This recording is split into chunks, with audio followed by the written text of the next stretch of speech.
Welcome, everyone. Today we're going to give ourselves a bit of an update on what's been going on with respect to COVID. We'll be switching the conversation a little bit. I want to give you a sense of the statistics a little bit, like I typically do in the beginning.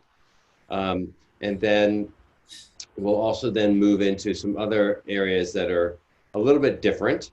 One is we'll look at some of the reproductive numbers so we can look at in real time what the different states are, like how active the infection rates are. And then I want to talk a bit more about some recent research that came out from San Francisco in the Mission District, which showed some recent analysis on how prevalent active infection is in San Francisco in the Mission District. And then I'm going to talk about a paper that just came out in Nature a group of a large consortium actually came together and created, and that is focused on, this Nature paper is focused on doing these protein analyses between the virus and humans and identifying targets for drugs. So that was pretty exciting. And then we'll, after that, talk a bit more. Some of you may have heard about the issue around how long is this going to last, and or we can have more waves of the epidemic, and what might that look like? So we'll talk a little bit about that. And then after that, I want to speak a little bit around the issue around contact tracing and what's going on with respect to contact tracing. There's been a lot of conversations around what does it mean for contact tracing? How are we going to do it? Is it Big Brother coming after us, watching over us? Are these detectives? How does it work? So that's really what I want to spend some time talking about today. Again, so basically some statistics, some new stuff around drug discovery, some interesting stuff around the Mission District in San Francisco. There's active infection rates and who's getting it and who's not. And then also looking at waves over the next year and a half, 2 years, what's it going to look like for us? And then finally around this issue around contact tracing, which is an important part of the puzzle to keep the epidemic under control. So without further ado, let me share my my slides here. Great.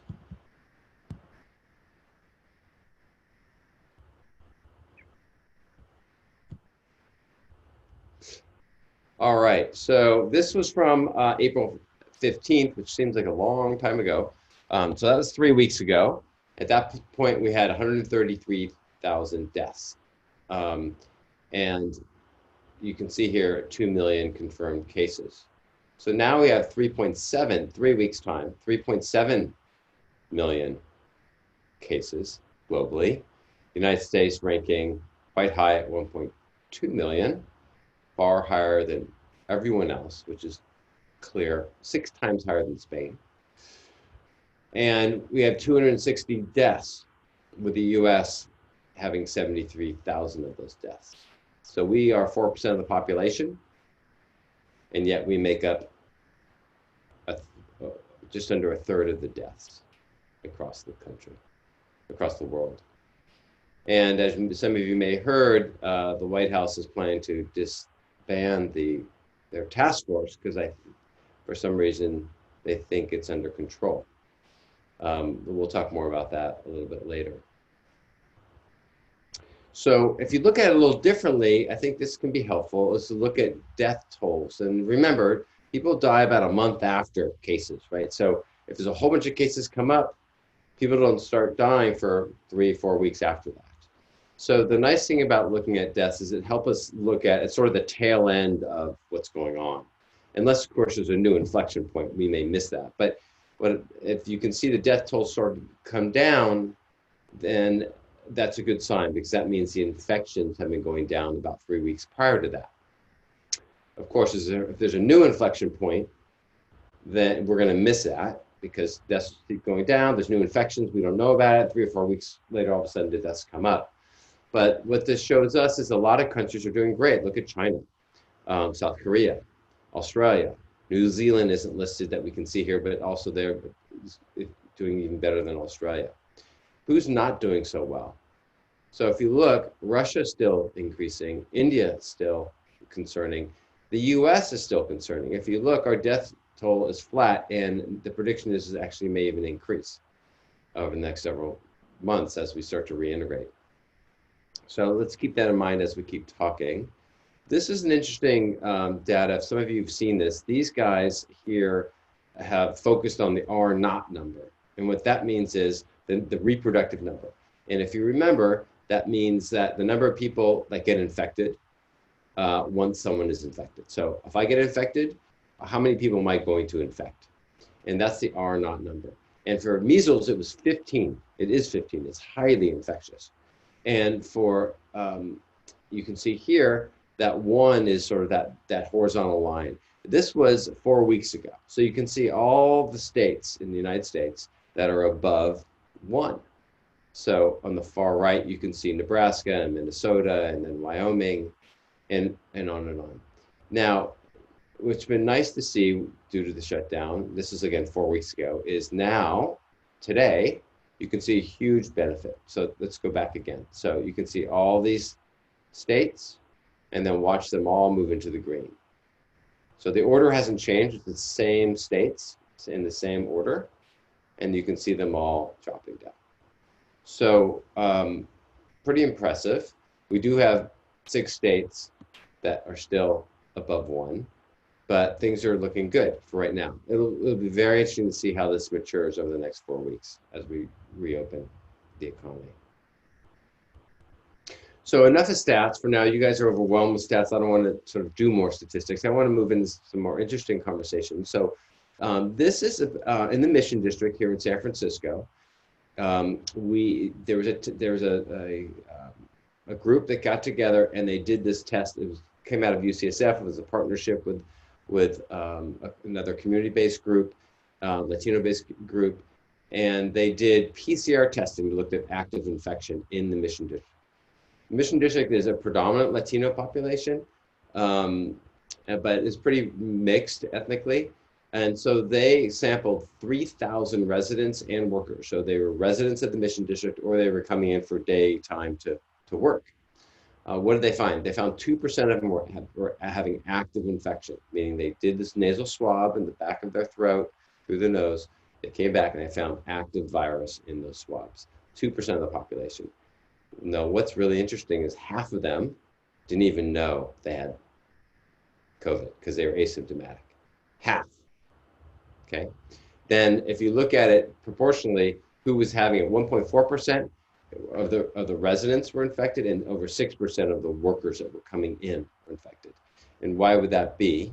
So hold that thought for a moment. They looked at it by ethnicity, and the population itself is about 44% Latinx. And you can see here 11% Asian, and I think that's 37, yeah, almost 38% Caucasian. So, and then 2.9% African American. But the percent positive was overwhelmingly Latinx. So you can see here the Latinos, 95%, so over 2 times more likely to be infected than any other ethnic group. So what else they looked at is other aspects. So they tended to be less wealthy, so less than $50,000 a year income, and they were 90% of them cannot work from home. So of those that can work from home, only 10% of those that were tested that were positive were those that could work from home. So this tells you that working out in circulation is clearly a risk factor compared to working from home, right? That's sort of obvious, but this puts some evidence behind that conversation, which again says to me, what does it mean as we reintegrate? And I have some thoughts, but we'll keep moving forward. The other aspect is total household size. So you can see here that the household size was predominantly 3 to 5 people had the predominant number amongst those that were positive. And so what this tells us overall is folks that are in more crowded conditions, that make less money, that are forced to be in circulation for work, are more likely to get sick. Why it's not the over 5 people is not a higher proportion, I don't really know, and they haven't done the full analysis on this yet, so we'll see. but you can see, 1 to 2 people, or if it's more than 2 people living together, it's a higher risk. So the other thing I wanted to share now with you is about sort of some new research that came out. But before I do so, I just want to take a moment and see if anyone has any questions or anything. I'm happy to address them before we sort of move on to the next subject matter. So if anyone has anything, or Mary, if you have any comments, feel free to jot something in the Q&A or bring it up. So what I'd like to do next is shift over to some data in the Nature paper, moving away from that study. I don't have any comments yet. Thanks, though. Yeah. So the fact that 2% of the population was actually infected means 1 out of 50 people. And so what's happening, and what I may have mentioned before, is there's going to be multiple studies going on. If you remember, in the peninsula here in Silicon Valley area, they did a similar sort of study. They advertised differently. They advertised through Facebook, and people came, and it was predominantly white. And they found in that population it was around 2 to 4%. That was about 3 weeks ago now. So there's an East Bay group of UC Berkeley collaborators, and they're about to start doing a series of antibody testing, and that was antibody testing, by the way, not PCR like this test was done. That was antibody testing. So that was 2 to 4% had ever been infected, and those people were positive. In the Mission District, you have 2% active infection. That's a lot higher, right? Because that's just one point in time, and that PCR is positive for 2 or 3 weeks, and then it won't be positive anymore. But their antibodies will persist for months. So it's looking at the difference between what we call incidence and prevalence, if you will. So new infection is looked at by, which is incidence, is done by PCR testing, active infection. And prevalence, which is looking at antibodies, is you expect to be much higher. So, for example, to go back into that and do antibodies on everyone that's in that group in that area in the Mission District, the antibody level is clearly going to be a lot higher. How much higher is hard to know. You could sort of try and do some of the math if you assume that people have been 2% over the past 3 months, and it's you could sort of do the math and say 2%. That'd be 4% a month, let's say, over 3 months is 12% of the population might be infected if you looked at antibodies, or might have antibodies, I'm sorry, at this point in time in the total population, because that's just a transient amount of time. So shifting gears a little bit, let's talk a bit about some of the science. I just wanted to share with you some new information. UCSF has they call the Quantitative Bioscience Institute, and they occasionally do ground rounds, and they gave some talks just a few days ago, and I pulled some of the slides from that talk to share with you. What they're most excited about is from a strategic perspective, is the fact, and we've talked about this before, that really it's amazing. First of all, so many of the scientists and laboratories and companies are all coming together. They've jettisoned their work that they did in whatever they were doing their work in, and now focused on COVID. And not only have they done that themselves, but everyone has really pretty much done that. If you talk to anybody, the vast majority of people are focusing on COVID across the planet. And different laboratories are collaborating now, different institutions are collaborating now, different academics are collaborating now, different pharmaceutical companies, biotech companies are collaborating, and they're all collaborating with one another. And this is, if there's one silver lining from this experience, it will be the future collaboration and consortiums that have been built during this time. We'll see what happens in the private sector, because they tend to be, a bit more self-referential for their own reasons, economic reasons primarily. But it'll be interesting to see how the collaboration continues, and regardless, the concept of open source and sharing is going to dramatically shift from this point forward. So that was quite exciting. So let me go back to just share with you some of the data. So there was a recent paper that was published in Nature and they presented the paper. One of the main authors, investigators of this paper, was presenting it during this talk. And this is a bit detailed and complicated, but also I'll just give you an overview at a high level. So it was an accelerated article preview, meaning that this thing was expedited and fast-tracked, and it's a preview. But it's so important that they wanted to get it out there. So what they found here is that they looked at SARS-CoV-2, COVID-19, and they looked at what they call a protein interaction map to reveal targets for drug repurposing. And so the concept here is basically there's limited knowledge of the molecular details of this virus. And so it makes it more challenging to come up with therapeutic candidates because it's so new to us. So what they sought to do is to systematically map the interaction landscape that's between the proteins of the virus and the proteins of us that's in us as humans, to see where that mapping takes place, where there's these interactions between the virus and human proteins. And then once we can identify those interactions targets, we can then identify drugs that we know target those proteins as well. So they cloned, tagged, and expressed 26 of 29 of these viral proteins in human cells. And then they identified human proteins that are physically associated with each. And then they found 332 interactions. So from that, they found what they call 66 druggable human protein host factors. And they were targeted by 29 already FDA-approved drugs, 12 drugs that are in clinical trials that aren't FDA-approved yet, and 28 clinical compounds, which is pretty miraculous. And this is sort of a visual of that, which is quite complicated, but the main take-home message is they did a huge screening with over 16,000 drugs, 20,000 drugs that are under investigational use that aren't out there yet, and 4,000 probes. And from that, they found this many, as I described, actual things that are worth looking at.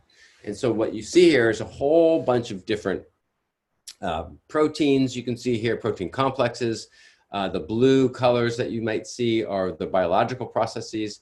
The orange is the human protein that's targeted by a drug candidate. It's sort of the orange circles that you see here. And anything in green writing is an FDA-approved drug. For example, metformin is listed here as one of the drugs, for example, as is hydroxychloroquine, by the way. So just because it's a target doesn't mean it will work. Valproic acid is listed here as another one, for example. And so there's lots of drugs here that we all know, have heard of before, and they're saying, look, these drugs target the same target that the virus is targeting. So the virus is targeting this particular protein in the human, and this medicine is too. So maybe we can actually see if that medicine does anything against the virus. Pretty exciting. One of the other things that's worth mentioning is, for example, they found remdesivir, and you can see here the infection rate and the cell viability rate. So ideally, you want the cell to remain viable because it's the human cell, and you don't want to kill the human cell. And the percent infection, you want it to go down. So remdesivir up in the upper right-hand corner here is a great example of that. And these other ones are sort of different examples as well. What's noteworthy, and what they mentioned here, is dextromethorphan. What is dextromethorphan?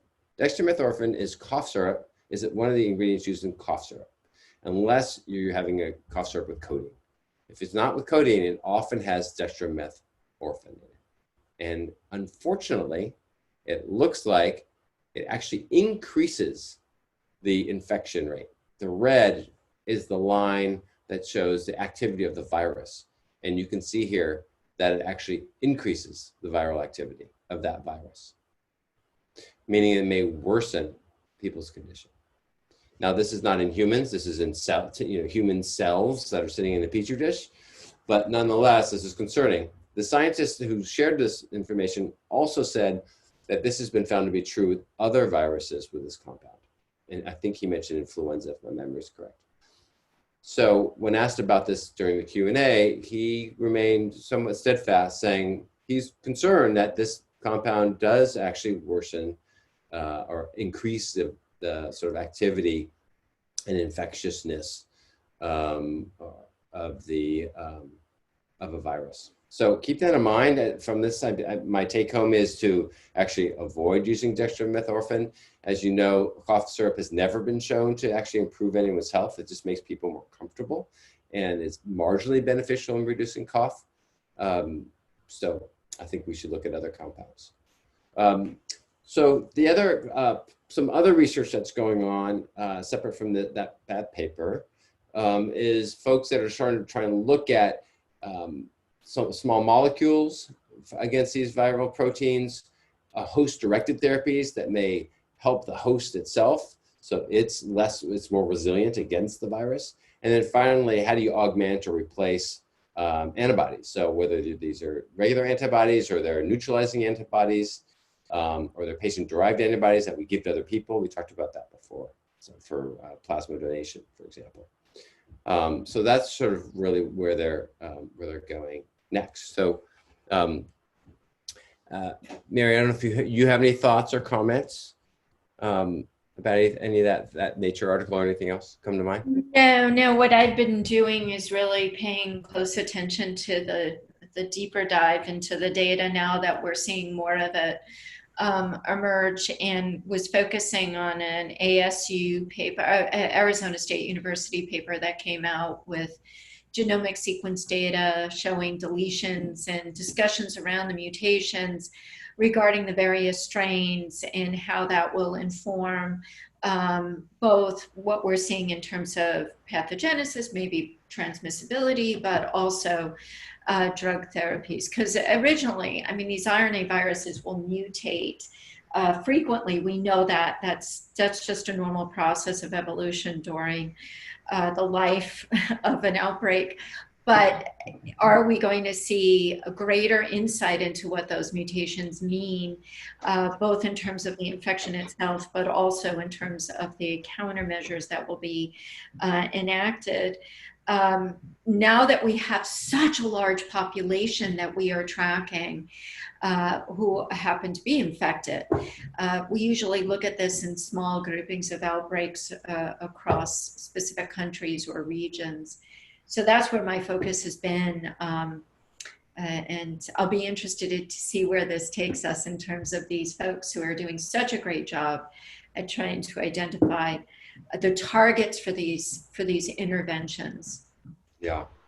So I didn't include slides this time because I just didn't want to cover too many topics, but you mentioned sort of the genetics, and there's a whole group doing genetic epidemiology right now, where they're mapping where the virus came from and where it's going, not so much where it's going, but where it came from.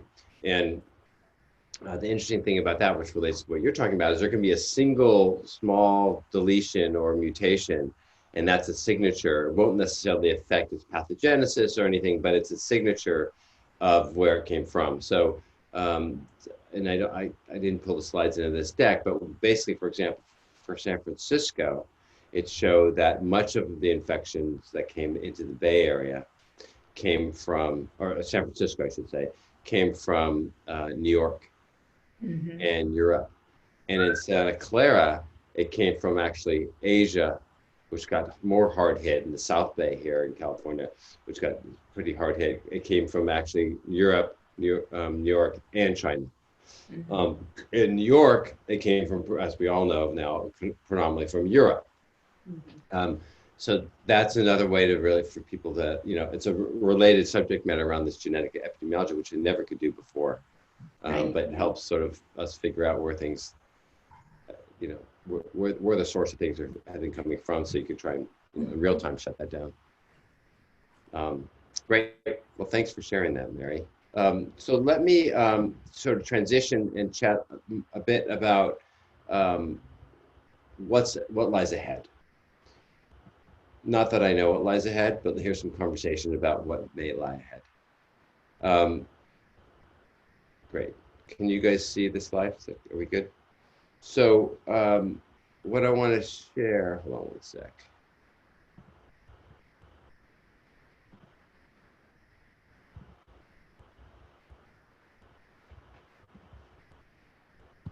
Great. So there's a paper that just came out, sort of a thought piece that was looking at what should we be thinking about moving forward. And this group is out of the University of Minnesota, and it's Moore et al. It's a big group, a couple of folks that are mathematicians and modelers, epidemiologists, and they're called the CIDRAP Viewpoint is the name of it, and the references here. And really around the future of COVID, right? So what are some of the lessons we've learned from previous pandemics, particularly influenza pandemics, and where are the similarities, what are the differences, and what can we predict moving forward? The Center for Infectious Disease Research and Policies at the University of Minnesota. And so what they really were focused on is, all right, what's similar? Well, it's a novel pathogen. No one has any immunity to it. It's spread by respiratory droplets.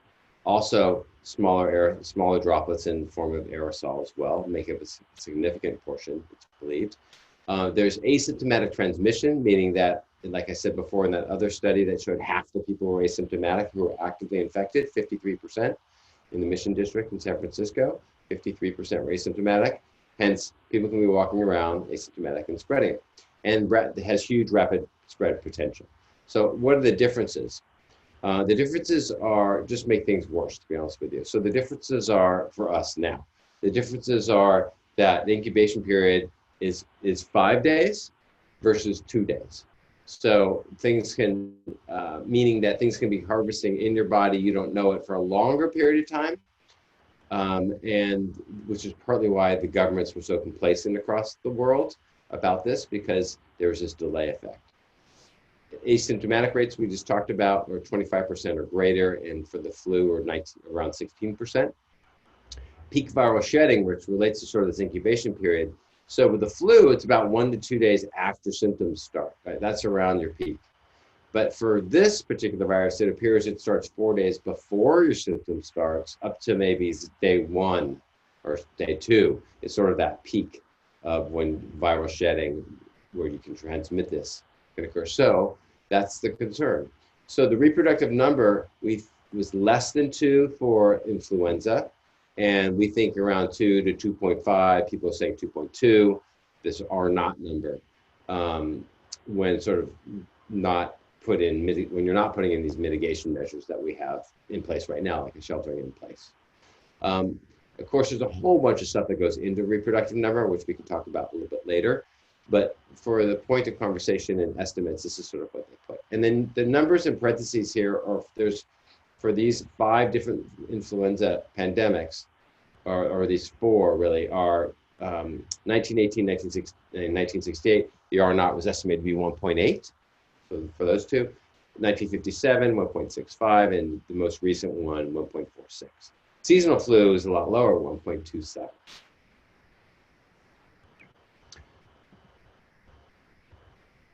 Some of the key lessons they felt are, number 1, this is going to last a lot longer than we thought.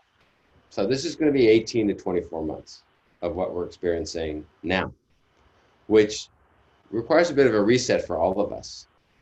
You know, this isn't a sprint, this is a marathon. This is going to be a new normal is going to set in. We're going to figure out what that new normal is as we move through time here in real time, as the science evolves and as our understanding of the epidemiology evolves, and the understanding at a social level how we interact in a different way. So the second substantial peak, 6 months after the first peak, often happened in many of the previous pandemics.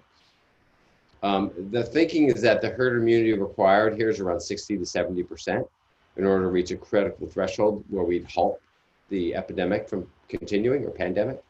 And what happens there, that's a function of the R naught, of the reproductive number. If something's highly infectious, such as measles, you need 90% or more of the people of the community to have antibodies to it. The less infectious it is, the lower the reproductive number, the fewer number of people you need to have antibodies. So some questions that remain that we don't know the answer to are, how long is immunity? How long will it last for? We don't know. How long is it going to take to develop the vaccine and then actually deploy it and give it to everybody? And so they came up with 3 different scenarios that I'll show you. So they came up with these 3 scenarios, which they call peaks and valleys, a fall peak, and a slow burn. And the peaks and valleys is really sort of a series of repetitive smaller waves. And you can see here sort of an illustration of that. The first peak here is the springtime, which is what we're in right now. And then the second peak is in the fall. And then sort of subsequent peaks, all roughly the same size. So that's scenario one. Scenario two, they talk about is what's happened in many pandemics, which is in influenza, which is there's a huge second peak coming this fall in winter. That will happen if we don't get a firm grip on testing and contact tracing, which we'll talk about in a moment. But if we're flying blind, then we're going to have a huge wave. And the reason is that people walk around asymptomatic and spreading the virus. It's as simple as that. And they don't know they're sick, and no one's being tested. And so by mistake, people are spreading it. Now, if we're walking around wearing masks, and if we're maintaining social distance, and we're continuing to engage in our life, socially and at work, but things are modified accordingly, that helps things, that reduces the reproductive number.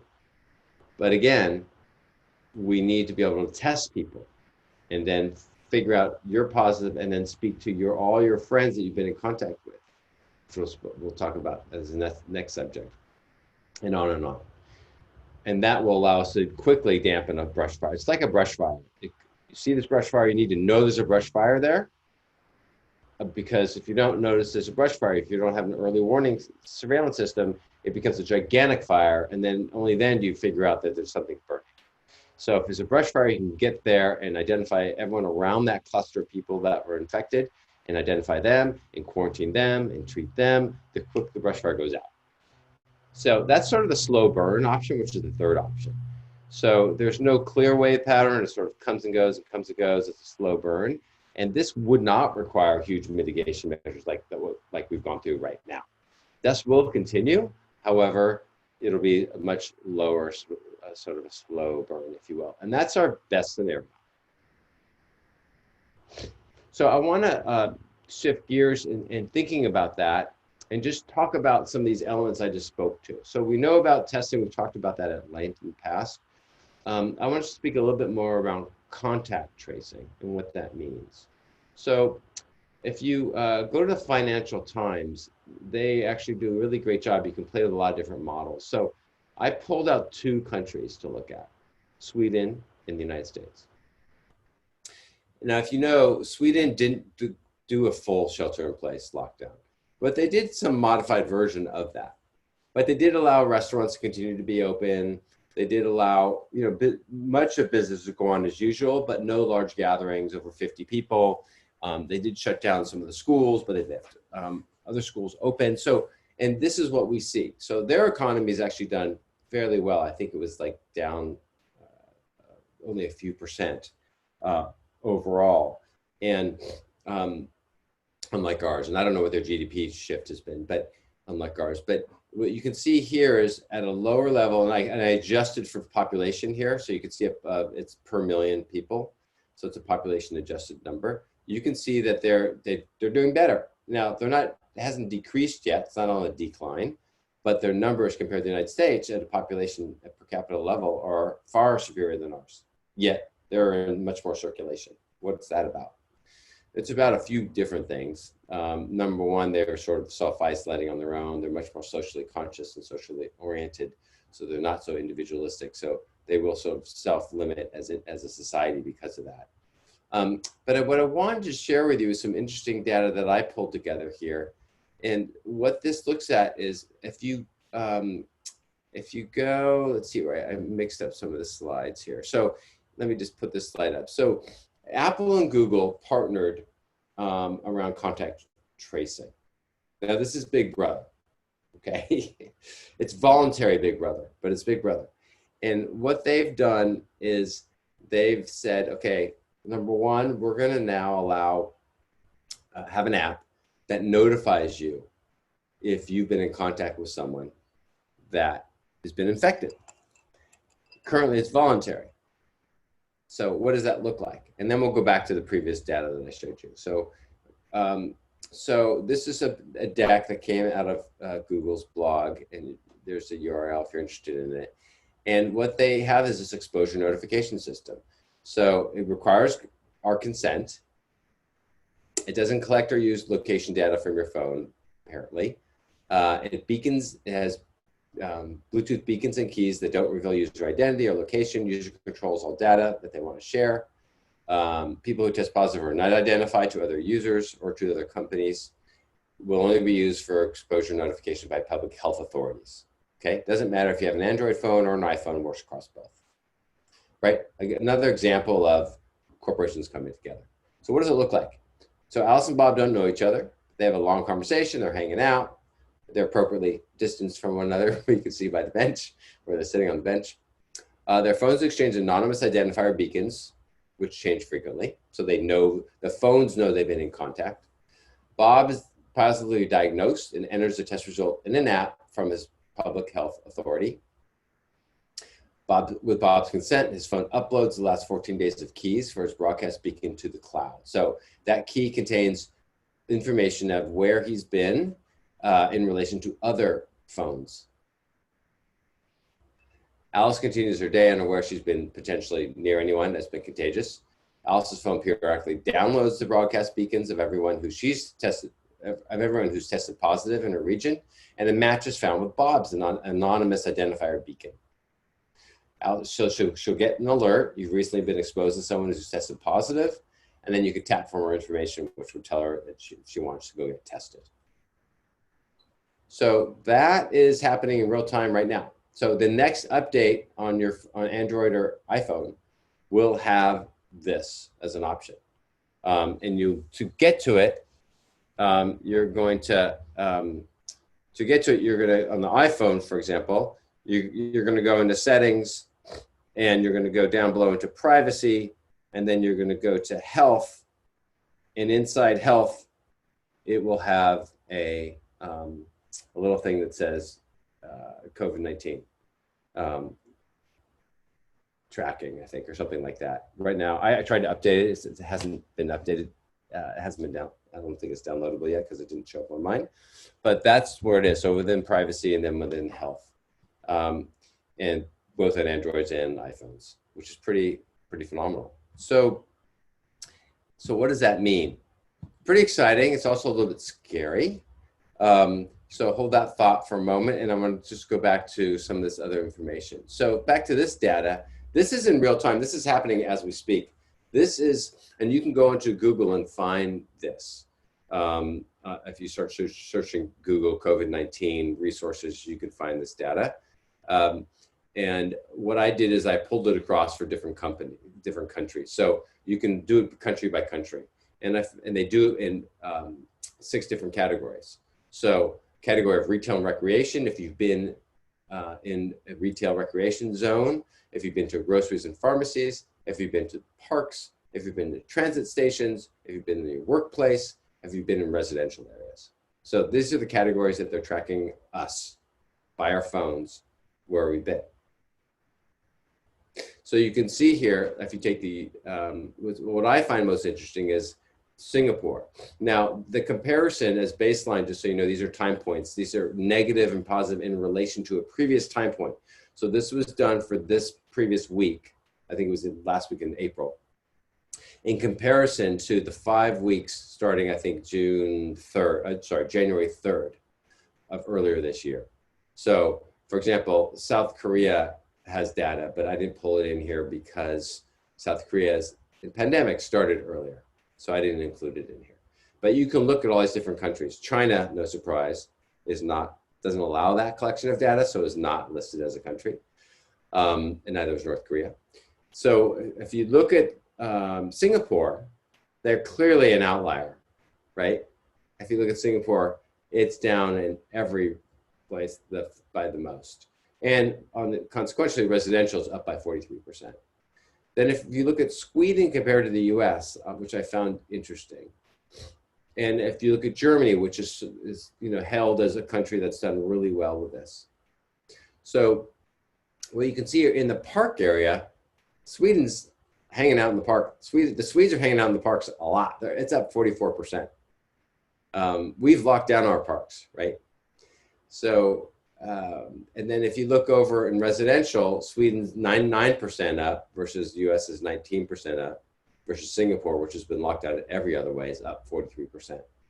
And similarly, you can see reductions in other areas as well. So if you're interested in that, feel free to go check it out more. I think it's an interesting way to see how mobility changes our infection rates in different countries, and of course down to the individual and county level as well. And this is a nice sort of view on things. Keeping in mind, Sweden is much more engaged as a population, yet their numbers aren't that bad. And their economy is doing much better because of that. Singapore was in full lockdown, and they did quite a good job. And they did heavy testing, and they did quite a good job historically, although with some resurgence, but for the most part. And then Germany. Okay, so the other thing I wanted to share with you is UCSF and what they've been up to.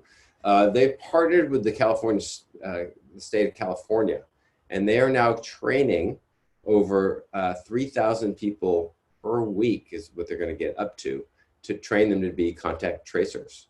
So they work with the state's 58 counties and 3 city health departments, and with the goal of training 3,000 people per week. These candidates would then be deployed as civil servants and volunteers to do contact tracing work. And this is on the heels of what was announced, I think 2 or 3 weeks ago, that UCSF is going to provide free testing for all of the 58 public health departments across California. So they can run the tests and send them to the UCSF for processing. And much of this was thanks to this Zuckerberg Foundation that provided a lot of funding for this. So I think some of the really exciting parts is for those that are interested, you yourself can go and get trained if you want to. And I think that is a really exciting moment. And in my mind, this should be done at a national level.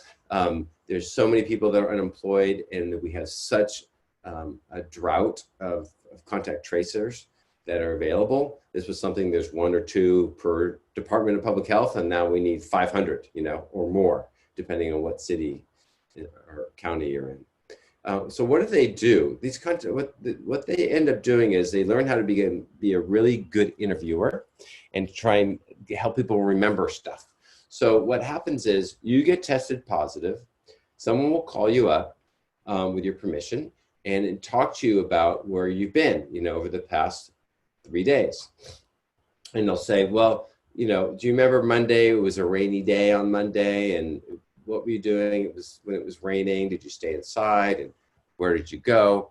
And they'll really sort of spend time helping you remember where you've been and what you've been up to.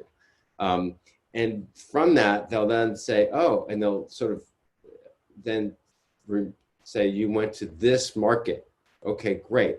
And as they start to piece these together, they can then go contact the market or contact those people that you're hanging out with and do the tracing that they need, and then talk to them and ask them if they want to get tested.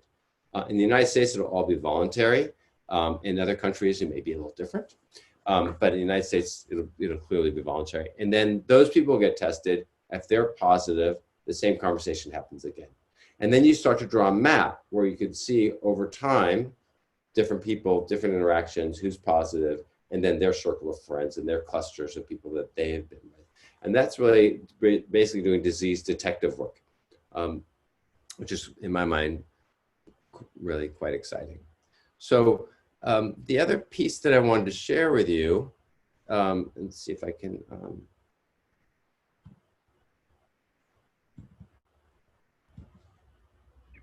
is just to really give some thought to how we want to be spending our time. So now that we realize we're in for the long haul, how are we going to reallocate our time? And what is that going to look like? At a societal level as well as at an individual level. And part of the questions that I think are really worth thinking about are, how do we feel about being in relationship to other people that you haven't been in shelter in place with? Clearly, masks are going to be part of the norm. So find your fancy, fun, cute masks and wear them. Get a few of them. Ideally, they're washable. And so I think, can we expect that everyone's going to be wearing N95 masks? I think that's unlikely. I think they're very uncomfortable. I think most people don't wear them correctly. And I think they're usually unnecessary for citizens that are walking around. If you're going to the gym or once that happens, we cross that bridge and those are open, and going to other places, again, I think the goal is just to keep distant from one another and wear a mask, whether it's a surgical mask or a cloth mask that has the proper weavings in them to actually keep things tight. And to be wiping things down, to be carrying gloves, be carrying sanitizer, to be using soap. Those are all sort of the basic, obvious things that we're going to need to be doing. In addition, the establishments are going to need to have their own hygiene protocols to keep things clean and keep things moving. And now, what are the last things to actually be able to re-engage around are obviously concerts, theater events, like all these things where we're indoors in closed quarters. Those are going to be the most challenging to see how those roll. But I do feel that we should start to loosen our grip around our fear and start to pivot a little bit. I mean, right now is probably the least, our best inflection point for the moment before it starts to rise back up, because we're all been in shelter in place.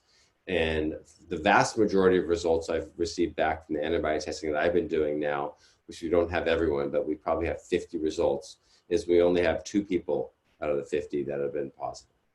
So, and that's for antibodies. So that would be, if we project it out to 4% of the group of my panel. We'll see once we get them all, but it's quite low. So, and remember, antibodies have you ever been exposed to this over the past 4 months? So the other thing I just want you to keep in mind is that we need to learn to really take a lot better care of ourselves. So a lot of us have been not in our normal routine of things because we were expecting this to be short-lived, and it's now going to be less short-lived. So we need to figure out how to prioritize our time so that we are taking care of ourselves on a daily basis, which relates to, what I describe as the 6 pillars of healthy living. And a big piece of that is our relationships with our friends, our relationships with our family. I know many families that they haven't seen their elder parent for a long time. It's time to re-engage in that and do it in a socially mindful way, where we're keeping ourselves somewhat distant, where we're washing our hands before we come in the house, where we're using a mask. Then maybe we're sitting outside, or you're sitting inside, but you're a little bit more distanced apart. Like, it's time to start feeling more and more comfortable and recirculating back into our society in a healthy way. So I'll pause here for a moment. I don't know, Mary, if you have any comments, or if anyone else has any questions or their own comments, I'd welcome them. I would only, just not to add to what you said, but reiterate, and that is just to be situationally aware. And that's what I'm telling people within my not network, but my community. And we've made adjustments. There are certain locations that we like to go, like for a market. If the market is too closed in, if you can't really social distance well in that market, we're sacrificing our going to that market. So I put that in the category of situational awareness. But I agree with you. We are in the long haul, and I know here with my family, we're already discussing what our new boundaries will be, because we need to be able to sustain this in a healthy manner. And so that does include integrating with what we call our bubble of people we know where they've been, we know their status, not that we can guarantee that they haven't come in contact with the virus, but we feel a little bit more comfortable maybe having a social distancing gathering with 2 or 3, 4 of them, where we're all sitting at a distance and we can be interacting in a non-virtual manner. So yeah, redefining the lines in the sand is something that we'll all have to do. It's tough, but we'll make it happen. It's in the new normal, and my for the next probably 2 to 3 years. Because I think, we will in the Bay Area be getting vaccines maybe sooner than those in Mauritius. But it's going to take a while to get that. And then many people are concerned, rightfully so, depending on what the vaccine is, around safety, depending on what kind of vaccine it is. And so, there's many steps before we all get vaccinated. And right now, remdesivir is hopeful, but clearly is not a home run. It's sort of a single or a double, where it helps people a bit, reduces the length of your illness. We'll see if it improves mortality or not. The data, it showed a statistical trend, right? So we're not out of the weeds, but we can do a lot by being socially distanced and just taking proper precautions. I think it's a lot more difficult to get infected than we think it is when we are engaged in the proper behavior, right? So wearing a mask, having washed our hands, being mindful, like we all are so mindful right now and hypersensitive and hypervigilant. And I think that will carry well for us in the future. And as we now can start to reintegrate and say hello to people, and we're not going to bump into people the same way. To your point, you're in the shopping mall or you're in the grocery store, and you're actually being a little bit more mindful of not going down the aisle that someone else is down. I remember I was there a few days ago, and I remember there were multiple people in this one aisle, and to get through to the other side of where I wanted to get to was clearly going to be, difficult. So instead, I went to the next aisle over, which was empty, and walked down that aisle and came back around on the other side. So to your point, situationally aware. Well, great. Well, thank you everyone for your thoughts and presence. Thank you, Mary, for your contributions. Dr. Gutierrez, I appreciate your time and your perspective always. And we'll look forward to doing this again in 2 weeks. We'll do this every other week now. And we'll be doing next week, actually, we'll do a Tuesdays to Your Health, because we do that once a month on the second Tuesday of the month. And we're going to have a guest, Suki and Russ Munsell, who are going to be talking about dynamic vitality and sort of posture and movement through space, and how to, a bit about resiliency. I'm sure they'll mention something about COVID, living in the time of COVID. But you're welcome to join that. It's Tuesday at 6:30, and we'll record it and put it up on our YouTube channel as well. So anyway, thanks everyone for your time. We'll see you next time. Take care. Bye.